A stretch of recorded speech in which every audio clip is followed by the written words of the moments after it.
Hello guys, मैं प्रतिभा और आप सभी का स्वागत है वीटी बायोलॉजी में। बच्चों, हम लिविंग वर्ल्ड चैप्टर पहले ही पढ़ चुके हैं। इसके लिए मैंने आपके साथ 3 वीडियो शेयर किए थे। आई होप आपने वो तीनों देखे होंगे। यदि आपने वो तीनों वीडियोस ध्यान से देखे हैं तो आपके लिए ये क्वेश्चन आंसर करना बहुत ही ईजी होगा। जिन बच्चों ने अभी तक वो वीडियोस नहीं देखे हैं उनके लिए मैं लिंक डिस्क्रिप्शन बॉक्स में दे दूँगी, वो वहाँ जाकर उनको देख सकते हैं। तो बच्चों, हम बिना टाइम वेस्ट किए अपना चैप्टर स्टार्ट। पहला क्वेश्चन है why are living organisms classified. ठीक है, तो बच्चों ये जो क्वेश्चन है वो हमने एक टॉपिक जब बायोडाइवर्सिटी डिस्कस किया था उसमें पढ़ा था। हमने पढ़ा था कि millions of species are present on the earth. ठीक है, और हमारे लिए ये पॉसिबल नहीं है कि हम एक एक को इंडिविजुअली पढ़ें, क्योंकि definitely it is time consuming and difficult task. तो हम क्या करते हैं, हम ऑर्गेनिज्म को डिफरेंट कैटेगरीज में क्लासीफाई कर देते हैं, और फिर जब हम उन कैटेगरीज की कैरेक्टरिस्टिक्स पढ़ लेते हैं तो डेफिनेटली हम उन कैटेगरीज के अंदर आने वाले ऑर्गेनिजम्स के बारे में तो जान ही जाएंगे। दूसरा, इस क्लासिफिकेशन से हमें डिफरेंट ऑर्गेनिजम्स के बीच का क्या रिलेशनशिप है, I mean how they are related to each other, ये भी पता चलता है। तो इसका आंसर जब हम लिखेंगे तो हम लिख सकते हैं, since millions of species are present on earth, to study each of them would be difficult and time consuming task. Classification not only make this task easy but also helps in drawing relationship among different organisms on the basis of similarities and dissimilarities. Clear? बच्चों, next question है why are the classification systems changing every now and then. बच्चों, इसका जवाब है, देखिए, हमारी जो understanding है ऑर्गेनिजम्स की कैरेक्टरिस्टिक्स को लेकर वो चेंज होती रहती है। सबसे पहले जो अर्लियर टाइम में क्लासिफिकेशन 2 किंगडम क्लासिफिकेशन दिया गया, वो उन्होंने क्या किया, उन्होंने लिविंग ऑर्गेनिजम्स को 2 कैटेगरी और किंगडम में बांट दिया, प्लांटे और एनिमेलिया। तो सारे लिविंग ऑर्गेनिज्म को उन्होंने या तो एनिमेलिया में रखा या फिर प्लांटे किंगडम में। लेकिन बहुत सारे ऐसे ऑर्गेनिजम्स हैं जो प्लांटे या एनिमेलिया किंगडम में नहीं आ सकते थे।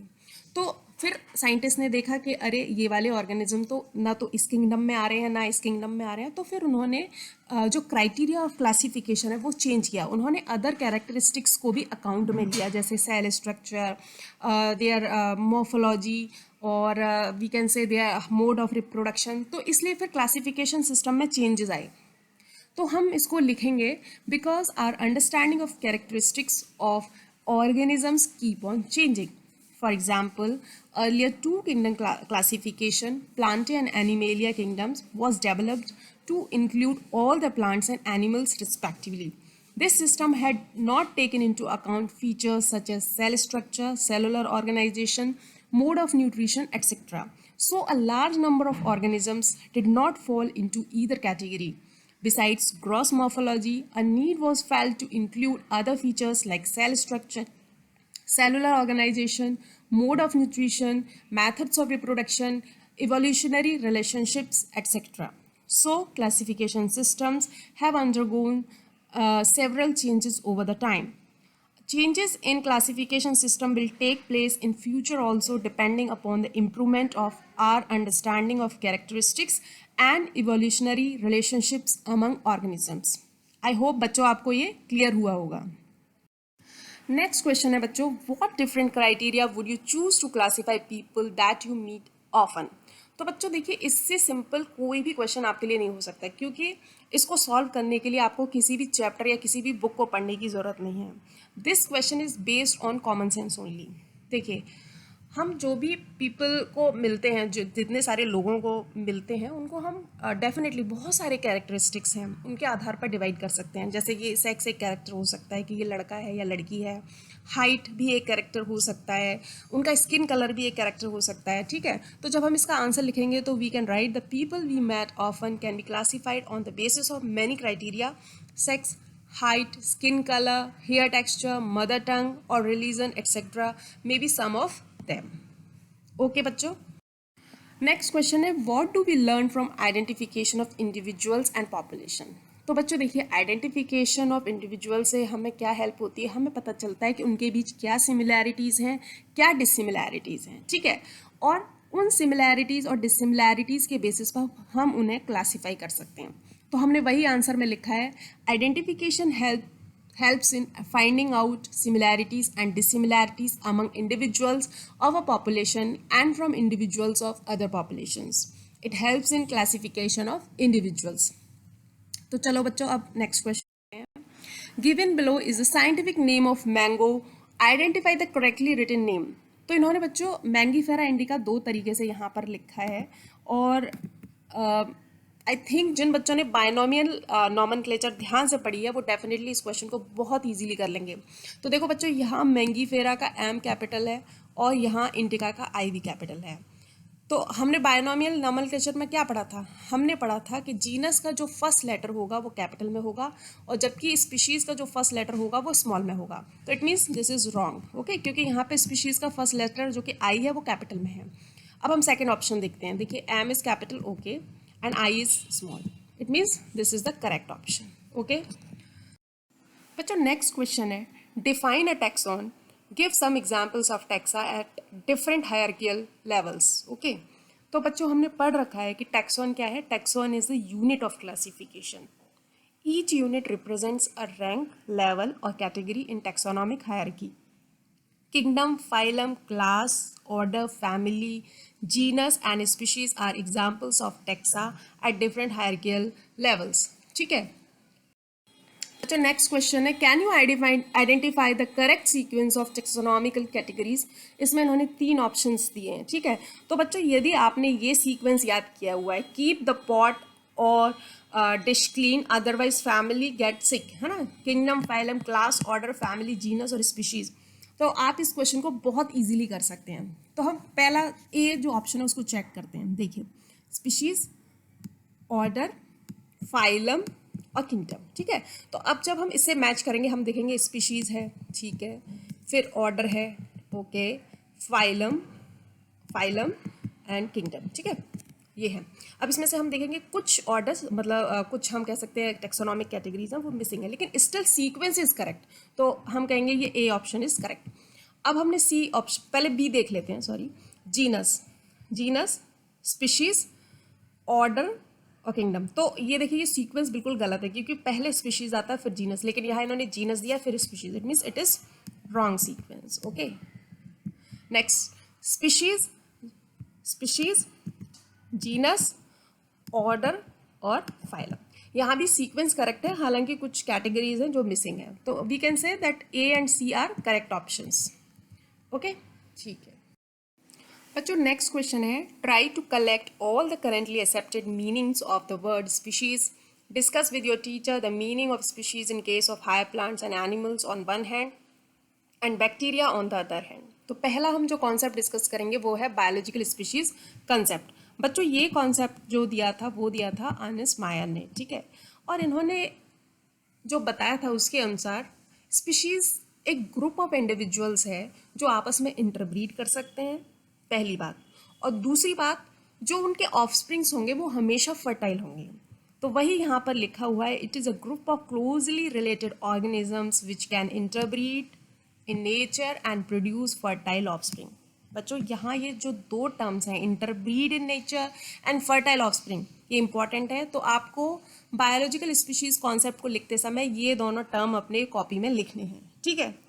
नेक्स्ट कॉन्सेप्ट है स्टैटिक स्पीशीज कॉन्सेप्ट. ये दिया था कैरोलस लीनियस ने और इनके अनुसार स्पीशीज फिक्स्ड एंटिटी है. इट मीन्स उसमें विद टाइम कोई चेंज नहीं आता है. ठीक है. तो ये है लिखा हुआ यहाँ पर, species is a fixed and immutable entity. Immutable मतलब जिसमें कोई म्यूटेशन या कोई चेंज नहीं आता. ठीक है. It is not changeable over time codes. तो ऐसा बिल्कुल भी नहीं है, इसीलिए स्टैटिक स्पीशीज कंसेप्ट को माना नहीं गया है. ठीक है. नेक्स्ट है बच्चों, species is the basic taxonomic unit. ये आपने टेक्सोनॉमिक हायरार्की जब हमने डिस्कस की थी ये पढ़ाई था. ठीक है. फिर नेक्स्ट हम स्पीशीज को कैसे डिफाइन कर सकते हैं, हम कह सकते हैं it is a group of individuals sharing common gene pool. ठीक है. अब बच्चों हायर प्लांट्स के लिए हम कैसे स्पीशीज़ को कहेंगे. For higher plants and animals reproductive isolation can be used as the criteria. It means जो एक ही स्पीशीज़ के इंडिविजुअल्स हैं यहाँ पर वही आपस में रिप्रोड्यूस कर सकते हैं, है ना, वही आपस में इंटरब्रीड कर सकते हैं और फर्टाइल ऑफस्प्रिंग प्रोड्यूस कर सकते हैं। जब डिफरेंट स्पीशीज़ के बाद डिफरेंट स्पीशीज़ के बीच हम एनी हाउ इंटरब्रीड करा भी दें तो फर्टाइल ऑफस्प्रिंग प्रोड्यूस नहीं होंगे, तो that means they are reproductively isolated, ठीक है। बैक्टीरिया के केस में sharing of common gene pool को माना गया एक criteria to define a species, ठीक है बच्चों। आई थिंक आपको ये क्लियर होगा। बच्चों नेक्स्ट क्वेश्चन है, define and understanding the following terms, phylum, class, family, order और जीनस। तो इस क्वेश्चन को करने के लिए ना आपको कुछ भी याद करने की जरूरत नहीं है, सिर्फ आपको टेक्सोनॉमिक हायरार्की याद है, ये kingdom, phylum, class, order, family, genus और स्पीशीज, तो बस इसी से आपका काम हो जाएगा।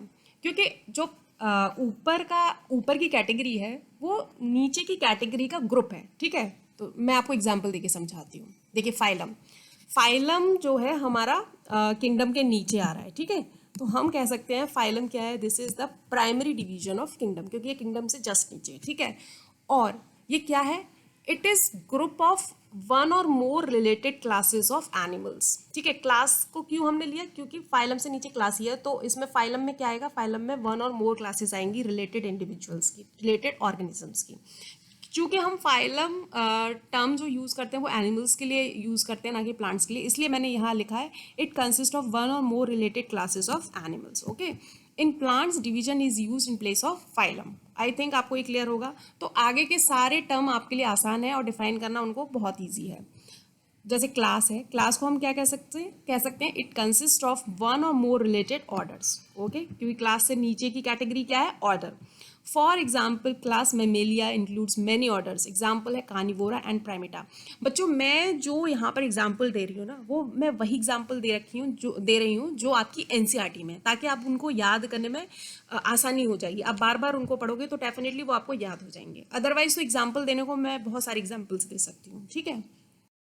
नेक्स्ट है फैमिली। फैमिली डेफिनेटली क्या है, इट कंसिस्ट ऑफ वन और मोर रिलेटेड जेनरा, क्योंकि फैमिली से नीचे की कैटेगरी जेनरा है। तो आपकी जो एनसीईआरटी है उसमें एक एग्जांपल भी दिया हुआ है, फैमिली सोलेनेसी में कौन कौन से जेनरा आते हैं, जैसे पिट्यूनिया, दतूरा, सोलेनम, ठीक है। ये जब हमने प्लांट का क्लासिफिकेशन इस चैप्टर में पढ़ा था तब हमने डिस्कस किए थे। फिर नेक्स्ट है ऑर्डर है, इट कंसिस्ट ऑफ वन और मोर रिलेटेड फैमिलीज, ठीक है। तो family solanaceae and convolvulaceae are placed under polemoniales order, ये एग्जाम्पल हो गया।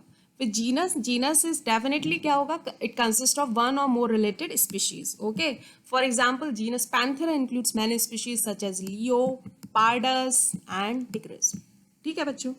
आई थिंक ये बहुत ही सिंपल है यदि आप वो टेक्सोनॉमिक हायरार्की याद कर लेते हो, ठीक है। नेक्स्ट है बच्चों, हाउ इज अ की helpful in the identification and classification of an organism. तो की हमें पता है एक टेक्सोनॉमिकल एड है जो कि बेस्ड है किस चीज़ पर, similarities and dissimilarities among organism. A list of statement को यहाँ क्या बोलते हैं, lead, and two contrasting character that is couplet are use for identification and classification of organisms, ठीक है बच्चों नेक्स्ट क्वेश्चन जो कि लास्ट क्वेश्चन भी है वो है, illustrate the taxonomical hierarchy with suitable examples of a plant and an animal, ठीक है बच्चों। तो टेक्सोनॉमिक हायरार्की को कैसे डिफाइन कर सकते हैं, इसको बोल सकते हैं हम, it is the arrangement of different taxonomical categories और taxa in hierarchical order. Species is the lowest category और taxon, and kingdom is the highest category और taxon in this hierarchical order, okay. तो अब हम पहले एक एनिमल ले लेते हैं। मैंने एग्जाम्पल के लिए लाइन लिया है, आप कोई अदर एनिमल भी ले सकते हैं, ठीक है। तो किंगडम है एनिमेलिया, फाइलम कॉर्डेटा क्योंकि नोटोकॉर्ड प्रेजेंट है, क्लास ममेलिया, एक्सटर्नल ईयर्स होते हैं और जो एक्सोस्केलेटन है वो हेयर्स का बना होता है। फैमिली फैलिडी, जीनस पैंथेरा और स्पीशीज लियो। फिर प्लांट क्लासिफिकेशन ऑफ ब्रिंजल। बच्चों ये केवल एग्जाम्पल हैं, आप अदर प्लांट और अदर एनिमल को भी ले सकते हैं, ठीक है। Kingdom Plantae, division Angiospermae, class Dicotyledonae, order Polemoniales, family Solanaceae, genus Solanum और स्पीशीज मेलेंचिना, ओके बच्चों। तो यहाँ पर ये क्वेश्चंस खत्म होते हैं। आई होप आपको ये क्वेश्चंस और आंसर समझ में आए होंगे। यदि आपको ये वीडियो अच्छा लगा है तो बच्चों प्लीज़ लाइक कीजिए, शेयर कीजिए और सब्सक्राइब कीजिए, क्योंकि इस सबसे मुझे बहुत मोटिवेशन मिलती है कि मैं आपके लिए ऐसे वीडियोज़ और बनाऊँ और उनमें और भी सुधार लाऊँ, ठीक है। नेक्स्ट चैप्टर है आपका बायोलॉजिकल क्लासिफिकेशन, उसका वीडियो लेके मैं जल्दी आपके सामने आऊँगी। तब तक के लिए bye bye, take care, thank you.